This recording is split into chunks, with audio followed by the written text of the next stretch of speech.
कहानी की शुरुआत में हमें अमेरिकन सोल्जर को दिखाया जाता है जिसका नाम माइक है। उसके साथ उसका साथी भी होता है जिसका नाम टॉमी है। ये दोनों के दोनों रेगिस्तान में एक खूंखार टेररिस्ट के इंतजार में बैठे हुए हैं जिसकी यूएस आर्मी को कई महीनों से तलाश है। थोड़ी देर बाद इनसे कुछ ही दूर लोग इकट्ठा होना शुरू हो जाते हैं। दरअसल ये एक वेडिंग सेरेमनी है। माइक अपना निशाना लगाता है पर इससे पहले कि वो उस टेररिस्ट को मारता, उस टेररिस्ट के सामने दूल्हा आ जाता है। इसीलिए माइक उस पर निशाना नहीं लगा पाता, जिस वजह से माइक अपनी गन निशाने से हटा देता है। इसके बाद माइक की गन की दूरबीन से सूरज की रोशनी से एक लाइट रिफ्लेक्ट होती है जिसे उस टेररिस्ट का आदमी देख लेता है और वो समझ जाता है कि उनसे दूर कोई ना कोई है। वो उस तरफ गोलियां चलाना शुरू कर देता है जिस वजह से वो टेररिस्ट इस जगह से भाग जाता है। माइक और टॉमी इन पर गोलियां चलाते हैं पर अब उस टेररिस्ट के लोग माइक और टॉमी के पीछे हैं। ये दोनों के दोनों एक चट्टान के पीछे छुप जाते हैं पर ये जानते हैं कि ये उनसे ज्यादा देर तक नहीं छुप सकते। लेकिन इनकी किस्मत यहाँ पर अच्छी होती है क्योंकि यहाँ पर रेगिस्तानी तूफान आ जाता है जिस वजह से वो सब के सब यहाँ से चले जाते हैं। पर माइक और टॉमी अब इस तूफान में फंस चुके हैं। ये दोनों यूएस आर्मी से मदद मांगते हैं लेकिन यूएस आर्मी इनसे कहती है कि तुम्हें पास ही के गाँव में पहुंचना होगा, वहाँ हम तुम्हारे लिए मदद भेजेंगे। लेकिन पास का गाँव यहाँ से 5 घंटे की दूरी पर है। कुछ ही देर बाद तूफान थम जाता है और ये लगातार उस गाँव की तरफ बढ़ना शुरू कर देते हैं और कुछ घंटे चलने के बाद इनके सामने एक प्लेट उड़कर आती है। इस प्लेट पर डेंजर का साइन होता है। माइक कहता है कि हमें आगे नहीं जाना चाहिए। नॉर्थ अफ्रीका में पिछले 40 सालों से वार चल रहा है, इसीलिए नॉर्थ अफ्रीका में बहुत सारी ऐसी जगहें हैं जहाँ पर माइंस बिछाई गई हैं और ये जगह भी उन्हीं जगहों में से एक है। लेकिन टॉमी उसकी बात नहीं मानता।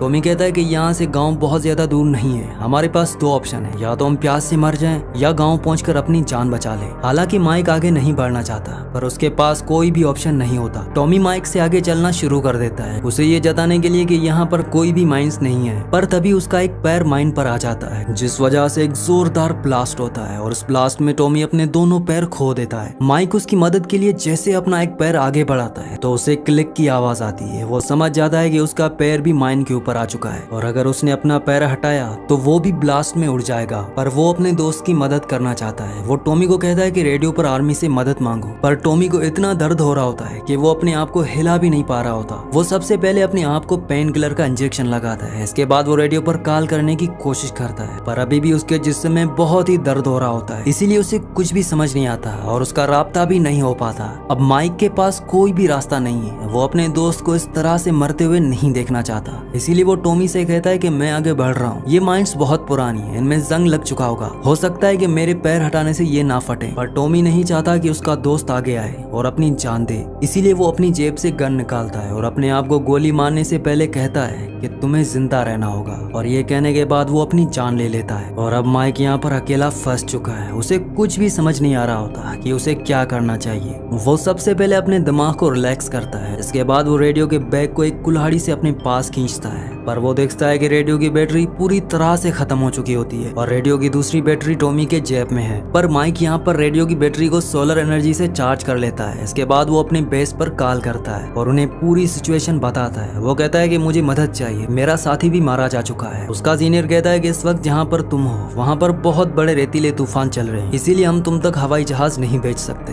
पर हम एक टीम तुम्हारी मदद के लिए तुम तक भेज रहे हैं। पर उस टीम को वहाँ तक पहुँचने में 52 घंटे लगेंगे। मतलब कि अब माइक को यहाँ पर अकेले ही 52 घंटे रहना पड़ेगा। माइक अपने सबसे अच्छे दोस्त टॉमी की मौत से पूरी तरह से टूट चुका है। वो किसी भी तरह से यहाँ से निकलना चाहता है पर इससे पहले कि वो कुछ सोच पाता उसकी तरफ एक बहुत बड़ा रेतीला तूफान आ रहा होता है। वो अपनी गन को जमीन के अंदर दसा लेता है ताकि तूफान में वो हिल ना पाए, क्योंकि तूफानी हवा यहाँ पर इतनी तेज होती है जो इंसानों को भी उड़ाकर ले जाती हैं। अब तूफान माइक तक पहुंच जाता है पर उसने अपने मुंह पर कपड़ा लपेटा होता है, साथ ही उसने अपनी आंखें भी बंद करके रखी होती है, इसीलिए उसे ज्यादा नुकसान नहीं होता। और जब तूफान उससे होकर गुजर जाता है तो वो अपनी आंखें खोलता है और वो देखता है कि उसके दोस्त टॉमी की बॉडी उड़कर उस तक पहुंच चुकी है। वो टॉमी की जेब से रेडियो की बैटरी निकालता है पर यहाँ पर उसकी किस्मत अच्छी नहीं होती क्योंकि उसके रेडियो का बैग अब उससे दूर जा चुका है और अब ये बैटरी उसके किसी काम की नहीं। अब तक उसका पानी भी खत्म हो जाता है। माइक भूखा है, प्यासा है। 52 घंटों तक उसे यहाँ पर इंतजार करना है। पर जैसे जैसे वक्त गुजरता जाता है वैसे ही उसका सब्र टूटता जाता है। वो अपनी गन निकालता है और आसमान में कई गोलियां चलाता है, साथ ही मदद के लिए चिल्लाता भी है पर दूर दूर तक कोई भी नहीं होता।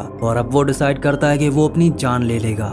वो अपने सर पर गन तान देता है पर इससे पहले कि वो गोली चलाता उसे अपने सामने एक आदमी दिखता है जो पासी के गांव का होता है। वो आदमी उसे कहता है कि तुम्हें अपना दूसरा स्टेप आगे बढ़ाना चाहिए। माइक कहता है कि अगर मैंने कदम बढ़ाया तो मैं भी अपने दोस्त की तरह मर जाऊंगा। वो आदमी माइक के पास आता है पर वो सीधा नहीं आता बल्कि जिगजैग पोजीशन में आता है क्योंकि शायद उसे भी पता है कि यहाँ पर माइंस है। माइक उसे अपनी पानी की बोतल देता है क्योंकि वो प्यासा होता है। साथ ही उसे अपना रेडियो भी मांगता है जो उसे कुछ ही दूरी पर पड़ा होता है। वो आदमी कहता है कि यहाँ पर कोई भी म्यूजिक नहीं बजेगा, तुम डांस नहीं कर सकते, तुम्हें अपने कदम आगे बढ़ाने चाहिए। ये कहकर वो आदमी यहाँ से चला जाता है। माइक उसी तरह से कई घंटों तक उसी जगह पर खड़ा रहता है और कुछ ही देर बाद अपने से दूर एक छोटी लड़की दिखती है जो ठीक उसी आदमी की तरह जिगजैग तरीके से माइक तक पहुंच जाती है। वो माइक को पानी देती है, साथ ही अपने गले में लटके थैले में वो एक सोल्जर के टॉय को निकालती है। माइक के पास भी एक ऐसा ही टॉय होता है जो उसे इसी रेगिस्तान में मिला था। माइक वो टॉय उस लड़की को दे देता है। इसके बाद वो छोटी लड़की से अपने रेडियो का बैग भी मांगता है पर वो लड़की भी उसे बैग नहीं देती। असल में ये उसी आदमी की बेटी होती है जो कुछ ही देर पहले यहाँ पर आया था और जब ये छोटी लड़की भी यहाँ से चली जाती है अब अंधेरा होना शुरू हो जाता है। माइक के पास जो उसका मोबाइल होता है वो उसमें अपनी वाइफ का एक रिकॉर्डिंग मैसेज देखता है जिसमें उसकी वाइफ कहती है कि मैं तुम्हारा इंतजार कर रही हूँ, मिशन कंप्लीट करके जल्दी वापस आना। ये सुनकर माइक इमोशनल हो जाता है। माइक ने अपने लिए यहाँ पर आग भी जलाई होती है पर वो बहुत ज्यादा थका होता है इसीलिए वो आधी नींद में होता है जिस वजह से उसकी आग बुझ जाती है, उसे पता ही नहीं चलता और कुछ ही देर बाद उसे यहाँ पर जानवरों की आवाजें आना शुरू हो जाती हैं। यहाँ पर रेगिस्तान के खतरनाक डॉग्स है जो माइक को अपना शिकार बनाना चाहते हैं। वो धीरे धीरे माइक की तरफ बढ़ रहे होते हैं। माइक उन पर गोलियां भी चलाता है पर चारों तरफ अंधेरा होता है। माइक टॉर्च की मदद से एक डॉग को देख लेता है और उसका निशाना इस पर सही जगह पर लगता है। डॉग उछलकर माइन के ऊपर गिरता है जिससे यहाँ पर एक बहुत बड़ा ब्लास्ट होता है। यहाँ पर जितने भी डॉग्स होते हैं वो सब के सब यहाँ से भाग जाते हैं। अब सुबह होती है और एक बार फिर से वो आदमी माइक के पास आता है। वो माइक को जिंदा देखकर हैरान होता है। वो माइक से कहता है कि तुम इस खतरनाक रेगिस्तान में पूरी रात बिना हिले जानवरों से बचे रहे, ये किसी मिरेकल से कम नहीं है। वो माइक को एक बार फिर से कहता है कि तुम्हें अपने कदम आगे बढ़ाने चाहिए पर माइक उसकी बात नहीं मानता। माइक उस आदमी से कहता है कि तुम्हें पता है कि माइंस कहाँ पर है इसीलिए तुम जिगजैग तरीके से यहाँ पर आते हो। वो आदमी उसे कहता है कि मुझे नहीं पता कि माइंस कहाँ पर है पर अगर मैं सीधा सीधा चलते हुए आया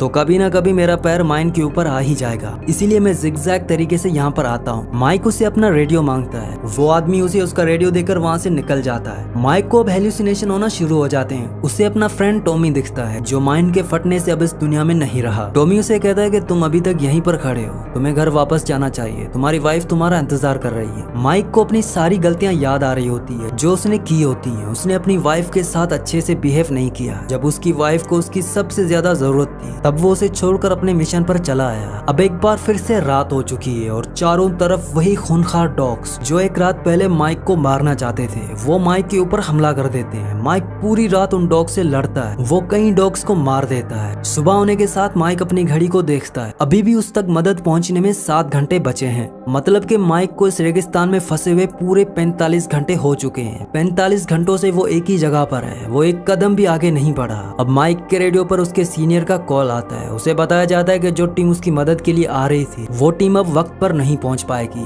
वो 10 घंटे लेट है, मतलब कि उसे 17 घंटे और इंतजार करना होगा। वो माइक से पूछते हैं कि क्या तुम ये कर सकते हो? तब माइक कहता है कि नहीं। तब उसका सीनियर कहता है कि कोई तुमसे बात करना चाहता है और दूसरी तरफ उसकी वाइफ की आवाज आती है। माइक उसे माफी मांगता है। वो कहता है कि मुझे यहाँ नहीं आना चाहिए था, मुझे तुम्हारे साथ होना चाहिए था। मैंने अपने हर वादे को तोड़ा। जो चीजें खूबसूरत थी मैंने उन्हें बिगाड़ दिया। हर एक अच्छे पल को बुरे पल में बदल दिया। यहाँ पर माइक को अपनी वाइफ अपनी आंखों के सामने सोफे पर बैठी हुई दिखती है। ये उसका वहम होता है। वो अपना हाथ आगे बढ़ाता है। माइक बहुत ज्यादा थका हुआ होता है इसीलिए वो आगे की तरफ गिरने लगता है पर इससे पहले कि उसका माइंड से पैर उठता है यहाँ पर वही आदमी आकर उसे पकड़ लेता है। वो उसे बताता है कि एक बार मेरा पैर भी माइंड के ऊपर आ गया था जिस वजह से मेरा पैर मेरे जिस्म से अलग हो गया। जब मुझे हॉस्पिटल ले जाया गया तो वहाँ पर एक गाना चल रहा था, You got to keep moving on। तुम्हें हमेशा आगे बढ़ते रहना चाहिए। पर मैं उस गाने को नहीं सुन रहा था। मैं सिर्फ अपने पैर के बारे में सोच रहा था। मैं सोच रहा था कि अब मेरा फ्यूचर पूरी तरह से खत्म हो गया है। तब वहाँ पर एक नर्स आई।